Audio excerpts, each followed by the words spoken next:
Good morning YouTube family, कैसे हैं आप सब लोग। आई होप आप सब लोग अच्छे होंगे और हम लोग भी अच्छे हैं। आदिक तू भी बता दे, तू अच्छा है ना, बता दे। तो अभी हम लोग सो के उठे हैं, अभी चाय पियेंगे। कृष्णा गया चाय बनाने के लिए और हम दोनों बैठे हुए हैं। और आज बाहर ना बारिश भी है, 2-4 बूंदें पड़ रही है, ज्यादा तेज नहीं, पर उसी की वजह से हल्की हल्की सी ठंड लग रही है ज्यादा ही, है ना। तो मैं आदमी को पकड़ के बैठी हूँ क्योंकि ये बाहर भागता है, मतलब बेड से इधर उधर भागता। कंबल में नहीं लेटता, बता दे बाबू। अब पता नहीं क्या हो गया, ऐसे 2-3 दिन से आंखें ऐसे ऐसे बंद कर करके हंस रहा है, आंखें बंद करके हे देखना अभी शायद हंस जाए किसी बार में, देखो। तो पता है 4 दिनों से हमारे घर क्या हो रहा है, रात को ना, आपको तो पता ही है आदमी की वजह से हम लोग लेट तक जगते हैं। तो कल ना 5वां दिन था, तो हम लोग कई दिनों से एक चीज नोटिस कर रहे थे कि रात को 1 और 2 के बीच में कोई हमारे गेट में ना धक्का देके जाता है ना, एकदम से ऐसी आवाज आती है। तो हम लोग मतलब पहले दिन तो सोचा किसी और चीज की आवाज होगी, दूसरे दिन कृष्णा ने बोला कि हवा चल रही होगी, शायद इसकी वजह से हुआ। तीसरे दिन फिर उसी टाइम पे हुआ।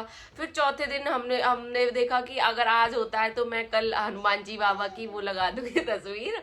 तो ऐसे सोचा, लेकिन मैं मतलब लगाना भूल गई। फिर सोचा कि आज देखते होगा कि नहीं होगा। कल फिर से फिक्स डे 1:33 थी ना, 1:35 पे आज फिर से हुआ था।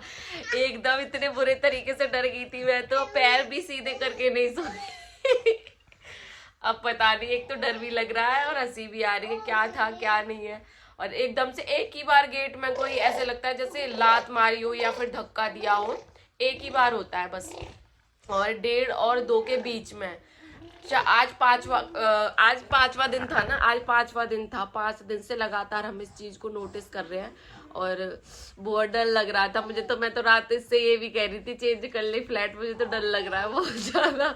न बाहर गई, मतलब किचन में भी नहीं गई इसके लिए, रात को दूध लेने के लिए यही गया था। क्या बेचारा आदित्य तो सो गया था कल 1 बजे करीब, और आधा घंटा हमें फोन में मूवी देख रही थी और ये अपनी मीटिंग कर रहा था बाहर बैठ के। ये भाग के आया बाहर से कि इसे लगा कि मैं सो गई हूँ शायद, और ये सोच रहा था कि ये जग गई होगी आवाज सुन के, लेकिन मैं तो जग रही थी, मैं मूवी देख रही थी फोन में।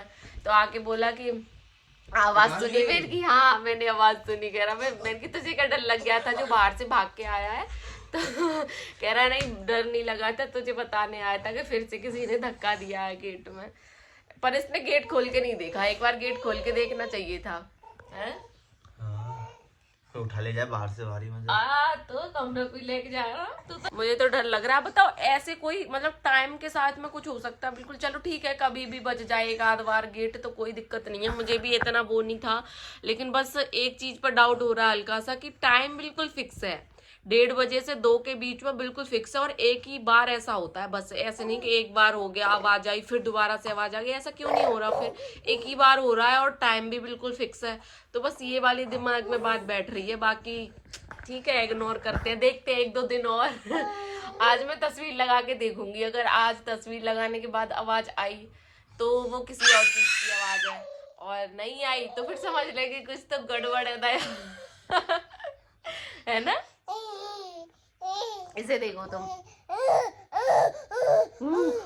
यहाँ कितना थूक निकाल दिया।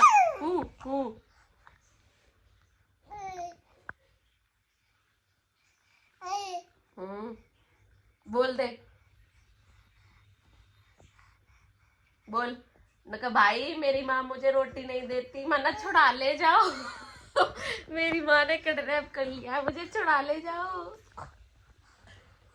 तो फैमिली आज हम लोगों को करनी थी अपने घर की सफाई, इसलिए मैंने अपनी जो चारपाई थी वो मैंने अपने हॉल में बिछाई और उस पे आदमी को सुला दिया, क्योंकि सबसे पहले हम अपने कमरे को साफ करेंगे। वैसे तो हमारा पूरा घर बंद है, लेकिन पता नहीं कहाँ से इतनी धूल आ जाती है, बहुत ज्यादा डस्ट हो जाती है। बेड पे भी बहुत ज्यादा डस्ट हो गई थी, तो मैंने कृष्णा से बोला था कि तू इसको ना पूरा ही खोल ले, मैं इसको अंदर से भी साफ करूंगी, तभी इसमें सारा सामान रखूंगी। तो पहले सारा सामान निकाल लिया था, फिर मैंने गीले कपड़े से अपने पूरे बेड को अंदर से साफ कर लिया था। आज मैंने स्पेशली एक्चुअली कृष्णा को घर के काम के लिए ही रोक लिया था, वरना वो अपना ऑफिस का काम करता। मैंने उससे बोला था आज घर को साफ करेंगे, और बस बेड में से सामान निकाला ही था, इतने में आद्विक जग गया था। मुश्किल से 10 से 15 मिनट हुई होंगी, इतने में ये जग के तैयार हो गया था। इसमें छोटे बच्चों के साथ काम करना बहुत ज्यादा मुश्किल हो जाता है। अब बताओ, इसको गोद में रखते या घर के काम करते, कुछ समझ नहीं आ रहा था। टाइम भी बहुत ज्यादा हो गया था, तो मैंने आद्विक को ना वॉकर में ही बिठा दिया था। और यहाँ पे देखो बिल्कुल गिरने को हो जाता है, ये चारपाई से पकड़ लिया, वो तो हम इसके पास ही थे, इसीलिए हम इसको अकेला नहीं छोड़ते हैं।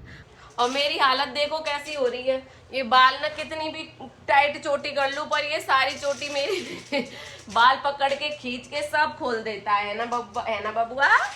देखो 5 मिनट भी नहीं सोया, 5 मिनट भी लड़का तुरंत जग गया। एक तो रात को हम वैसे नहीं सो पाते, खुद लेट सोता है, ऊपर से एक नई औगार पता नहीं क्या आ गई है।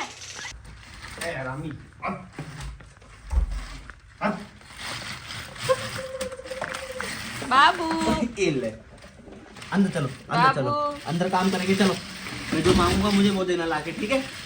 चलो। अब ये काम नहीं करने देगा, पता चल गया। देखो कटोरा लेके घूम रहा है। बुरे दिन नहीं आए मेरे बाबू। उसमें कुछ खाने की कोशिश कर रहा है मुंह से लगा के। ये तेरे झूलने का है, जब तू छोटा था ना, जब आया था ये ऐसे कैसे, ये एक दिन भी नहीं झूला। ये चीज एक दिन ऐसा नहीं है कि जैसे झूला हो पूरा। सफाई भी नहीं करने दे रहा। अब ये बताओ कोई काम करने देगा कि नहीं? ये इतना बड़ा इस बच्चे से भी ऊपर है। ये देखो, ये इसके बर्तन खाने पीने के रात के। बाहर में जा, मैं तो अपना काम कर रही हूँ। नहीं पापा, मेरा झूला मत रखो, मैं इस पे झूला करूंगा, है ना? नहीं, ऐसे खाते नहीं है यार, बड़ा प्यार कर रहा है तू उसको। अफसोस इस बात का है लौंडे, तू इसमें एक भी दिन नहीं हुआ भाई, गिर जाएगा ये। बालकनी भी बहुत ज्यादा गंदी हो रही थी, तो मैं आ गई थी बालकनी साफ करने के लिए, क्योंकि कमरा साफ हो गया था। ये थी कमरे वाली बालकनी, तो इसको भी एक साथ ही साफ कर लूंगी, फिर इसमें आदमी को सुला देंगे, हम बाहर काम करते रहेंगे। और ये देखो हमारे कपड़ों का ढेर। कृष्णा बोल रहा था कि इसमें मेरे गिने चुने 4 जोड़ी कपड़े होंगे, बाद बाकी तेरे ही कपड़े हैं जितने भी हैं। तो यहाँ पे मैंने पूरी अलमारी खाली कर ली थी अपनी साफ करने के लिए। वैसे तो साफ ही थी अलमारी, लेकिन जब घर को साफ कर रहे हैं तो पूरा अच्छे से ही करूंगी। मुझे लग रहा है हमारा आद्विक ज्यादा ही बड़ा हो गया, कितना भी रोको रुकता ही नहीं है। तो यहाँ पे कृष्णा ने इसको जबरदस्ती पकड़ लिया था गोद में, क्योंकि नीचे बहुत फर्श ठंडा हो रहा था, इसलिए मान ही नहीं रहा था ये। अभी देखो पूरा घर ऐसे ही बिखरा हुआ, और इतनी देर में कृष्णा के क्लाइंट का भी फोन आ गया था कि वो फ्लैट देखने के लिए आ रहा आधे घंटे में। तो मैंने जल्दी से आद्विक को नहला दिया था, क्योंकि फिर कृष्णा चले जाएगा वहां पे। तो यहाँ पे मैंने इसके घी और लौंग गरम करके भी लगा दिया, क्योंकि आज नहाया था। और ये वाला मैं लोशन लगाती हूँ इसके, हिमालय का बॉडी लोशन। उसके बाद थोड़ी देर के लिए मैंने झूले में लुटा दिया था, क्योंकि मैं कपड़े सुखाने के लिए जा रही थी, तो ये झूले में झूलता रहेगा, इतने में मैं कपड़े सुखा लूंगी। आपको तो पता ही है बच्चे के साथ में ऐसे ही करना पड़ता है, क्योंकि और कोई तीसरा तो है नहीं देखने वाला। तो कृष्णा ने बोला था कि मैं इसको अपने साथ ही ले जाता हूँ, तू जब तक जो भी बिखरा हुआ सामान है उसको समेट ले, क्योंकि टाइम बहुत ज्यादा हो गया, बाद बाकी सफाई हम कल करेंगे। कृष्णा कहीं बाहर नहीं गया था, अपनी सोसाइटी में ही फ्लैट दिखाने के लिए गया था क्लाइंट को, तो इसलिए आद्विक को साथ ही ले गया था। तो आज का ब्लॉग हम यहीं पे एंड करते हैं। बाकी हमारे साथ जो कुछ भी हो रहा है गलत, आज मैंने सारा कुछ रिकॉर्ड किया, मैं इस वीडियो में नहीं दिखा सकती, क्योंकि बहुत ज़्यादा बड़ी वीडियो हो जाएगी। आप नेक्स्ट ब्लॉग ज़रूर देखना, आपको शायद उसमें सारा सच पता चल जाए कि जो भी हमारे साथ हो रहा है वो नेगेटिव एनर्जी है या फिर क्या है। तो आप लोग प्लीज़ कमेंट में बताना, और अब मिलती हूँ मैं आपसे अगले ब्लॉग में। जब तक के लिए राधे राधे।